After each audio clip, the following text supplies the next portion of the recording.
Assalamu alaikum everyone. Thank you so much for such a nice response over the last video that I have posted for FCPS1 Gynae Ops. So after that video I thought to make a video for the residency exams of the Gynae Ops, because when I was preparing for the residency exam that time there was no enough resources. Like मुझे idea नहीं था कि कहाँ से prepare करना है, because कुछ hospitals का ये होता है स्टैंडर्ड के they asked only gynae ops they, and some of the hospitals only asked for the like emergency questions or cardiovascular system. So कुछ हॉस्पिटल्स जिनको मैंने पर्सनली एक्सपीरियंस किया है रेजिडेंसी एग्ज़ाम्स को, I thought to make a video over that. तो आज हम बात करेंगे साउथ सिटी हॉस्पिटल के बारे में. That is south city hospital situated in Karachi. उनके गायनी ऑप्स के रेजिडेंसी एग्ज़ाम के बारे में.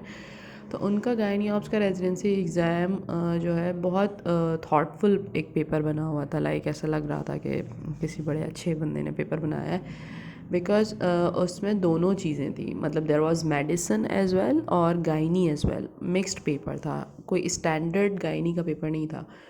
बिकॉज जैसे FCPS में हम लोग बेसिक्स कर रहे होते हैं, तो या था मिक्स्ड पेपर था. और उसमें जो है आपके पास मेनली जो क्वेश्चंस थे वो हाउस जॉब के लेवल के क्वेश्चंस थे. मतलब उन क्वेश्चंस में बाकायदा ये पूछा हुआ था एट द एंड कि एज अ हाउस ऑफिसर आप क्या करेंगे.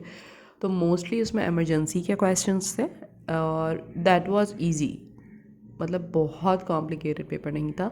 मोस्टली उसमें इमरजेंसी के क्वेश्चंस थे. There were questions from the cardiovascular system as well. उसके अलावा जो है एथिक्स, आपको पता है जो मेडिकल एथिक्स होते हैं, कुछ क्वेश्चंस उसके थे. कॉन्फिडेंशियलिटी से रिलेटेड क्वेश्चंस थे. और उसमें कुछ क्वेश्चंस एट द एंड उन्होंने अलग से गायनी के पूछे हुए थे, और वो भी बेसिक थे. लाइक गायनी इमरजेंसीज़ के क्वेश्चन थे एंड दोज वर बेसिक.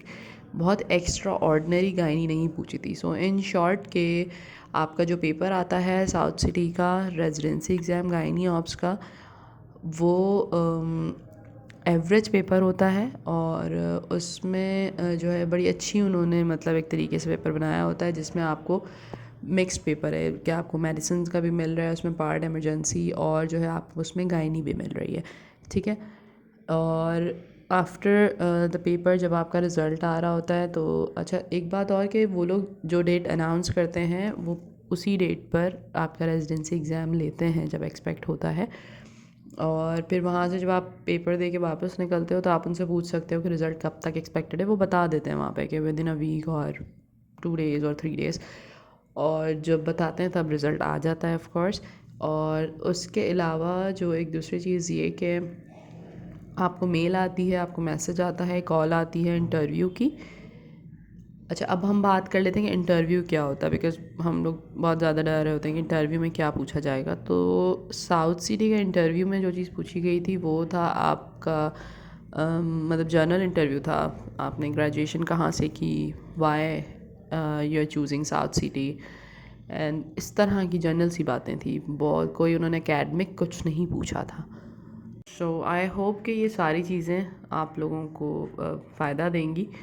और I will be posting about some other hospitals जहाँ के मैंने रेजिडेंसी एग्ज़ाम्स दिए हैं. बिकॉज़ रेजिडेंसी एग्ज़ाम का ये था कि जहाँ भी रेजिडेंसी मिल जाए, because you know it's hard to find residency these days, तो इसलिए मैंने कुछ हॉस्पिटल्स के दिए थे.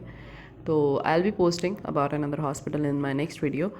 उसके अलावा any query if you guys have, you can contact me on my Instagram. Thank you so much.